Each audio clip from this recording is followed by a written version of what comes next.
Hello students, I welcome you all to my YouTube channel, that's Sakifa's Commerce Classes. So in the last session I explained to you all the format of balance sheet, wherein I explained to you all which item comes under which heading. So as promised, in this video I will start with a problem on balance sheet. So let's start solving the first problem on balance sheet. So students, we should always start solving the problem by first marking on the question itself. When you mark on the question, it will be easier. So let's start. First we have advance to employees. So students, advance to employees comes under short term loans and advances. Next we have cash at bank. So we know that cash at bank is an asset to us, and therefore it will come under cash and cash equivalent. So just mark it, cash and cash equivalent. Okay. Next we have furnitures and fixtures and premises. So furnitures and fixtures and premises, they are fixed assets. They are classified as fixed asset because they can be seen and felt and even touched. So they will come under tangible asset. So these two will come under tangible asset. Next we have patents. We know that patent is an intangible asset, and intangible assets are those assets which cannot be seen or touched, but it can only be felt.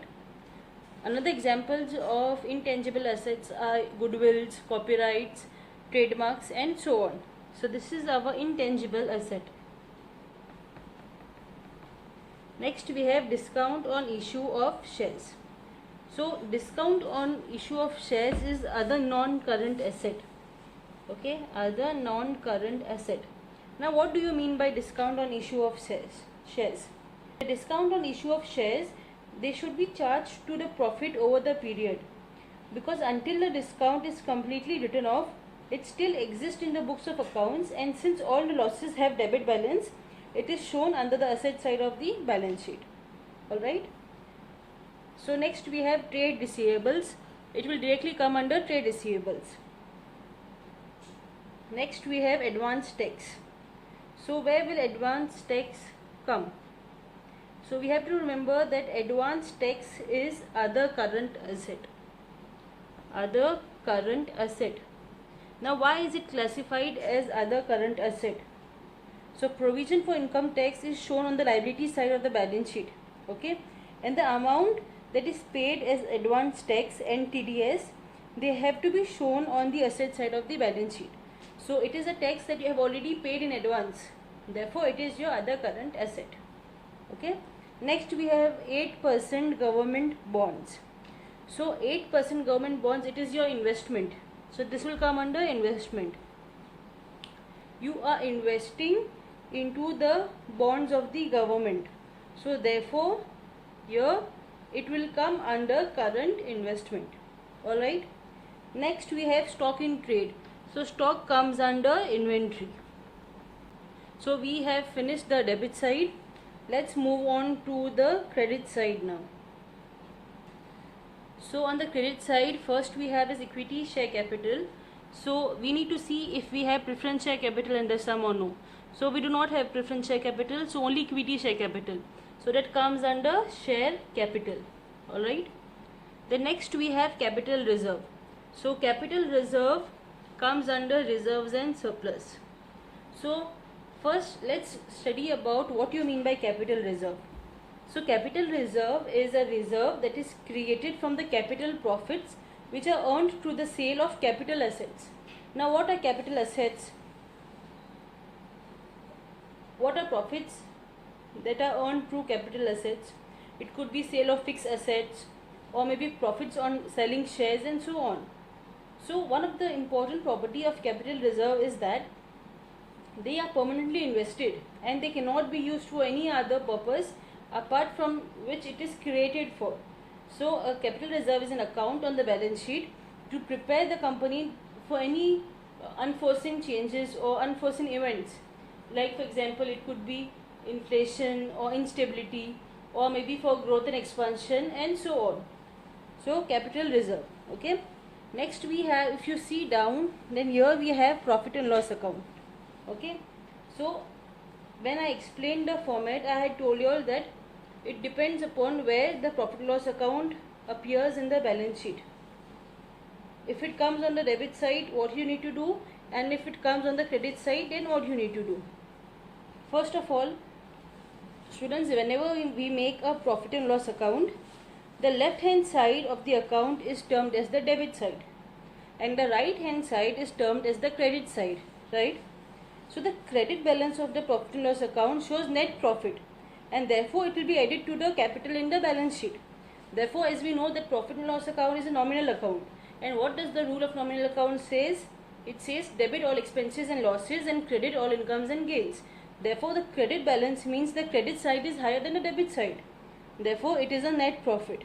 So here in this example, what are we going to do? We can see that the profit and loss account appears on the credit side. So we need to add it. So we can see that we have two things, that is capital reserve and profit and loss account. These two will come under reserves. So we need to add them both and make a working note. Alright.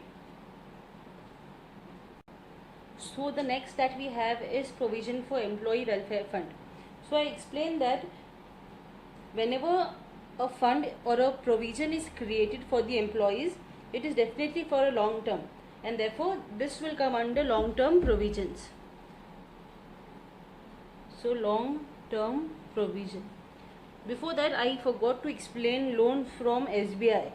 So here we are taking loan from SBI. So it is a borrowing from the company's side, and if we are borrowing from a bank like SBI, definitely it will be for a longer period. Therefore, that will come under long term borrowings. Okay. Loan from SBI will come under long term. Loan from SBI will come under long term borrowing, and provision for employee fund under long term provision. Next we have proposed dividend.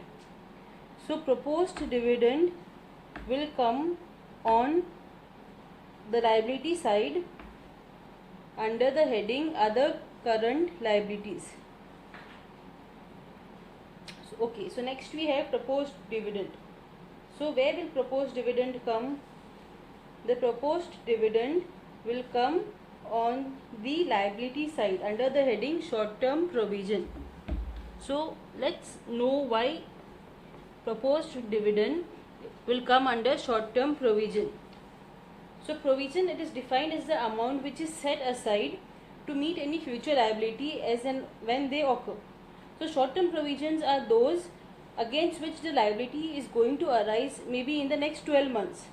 Therefore, the proposed dividend, it is always shown under heading provisions in the balance sheet in the liability side. So that's why proposed dividend is a short term provision. Next we have short term loan from bank. So as it's mentioned, short term loan from bank, so it will come under short term borrowing. Okay. Next we have unpaid dividend. Now what do you mean by unpaid dividend? So unpaid dividend is also known as unclaimed dividend. So it is a dividend which is being paid by a company, but the shareholder, he has not yet taken the dividend, or you can say that he has not yet claimed for it. So unclaimed dividend is to be paid by the company as and when demanded, and therefore it is a liability for the company. So it is a current liability because usually it has to be met within 12 months, that is within a year. So unpaid dividend will come under other current liabilities.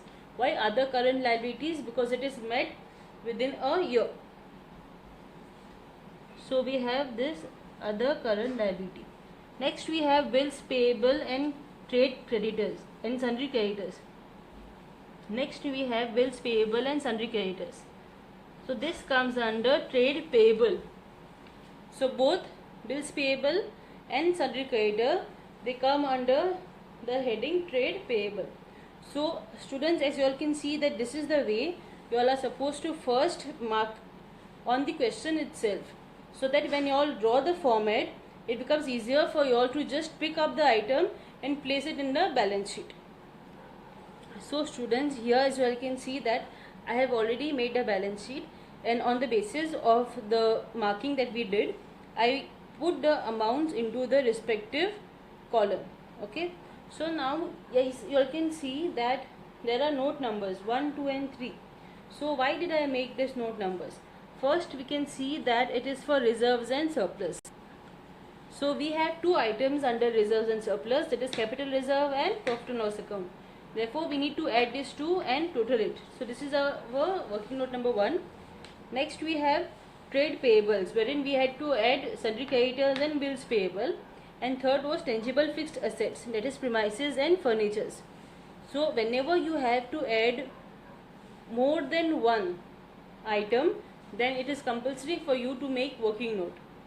Only the exception for this is equity share capital and preference share capital. So in any sum, if you have equity share capital and preference share capital given together, you do not have to make a working note, but in the balance sheet itself you have to show the amounts in the balance sheet. You do not have to make any special working note for it. So this is all for today's session. I tried my level best to make the balance sheet more simpler. I hope that you all have understood. In case if there are any queries or questions or suggestions or any doubts, then please feel free to ask me in the comment section. Also, my next subsequent videos will be on balance sheet, and then we will move on to profit and loss account. So if you all liked my today's session, then please like, share and subscribe to my channel. Thank you.